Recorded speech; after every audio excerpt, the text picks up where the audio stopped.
আসসালামু আলাইকুম। হিমা অনেকদিন পরে বাপের বাড়ি থেকে আসতেছে। আমি বসে রয়েছি, অপেক্ষা করতেছি আসার জন্য। এদের গাড়ি দিয়ে আসতেছে। আইসো কি নিয়ে আইতেছো তুমি?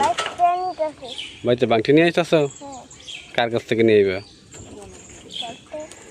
তুমি নামো, আমি তো কলার সার নামাই। বাবা তুমি নামো, আমি নামাই নিয়ে গে। বাপের বাড়িতে দেখেন, বাপের বাড়িতে বাজার সদায় নিয়ে আসে করছে। বেড়ায় সেড়ায় কাঁঠাল ছাটাল কলা চলা সব নিয়ে আইছে। 4 দিন থেকে সব নিয়ে মানে বাপের বাড়ি ওয়ারিস নিয়ে আইছে।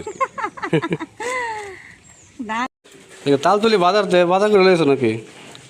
তালতলি বাজাতে না তাই সকালে কইয়া গেছে মানে ইয়া করতে আমার লাগে কোনো শুনি কিন্তু আবার যে লতি 3 কেজি লতি কিনলেন আর কাকে মায়ে কাকে হের খাওয়া হয়ে লাগে 4 কেজি লতি কিনলেন এলা আমি লইছি 3 কেজি আমি কেটে আবার হের লাগে 1.5 কিনছে দুন কিনলাম 3 আগে সকাল তো বাজার গেছে।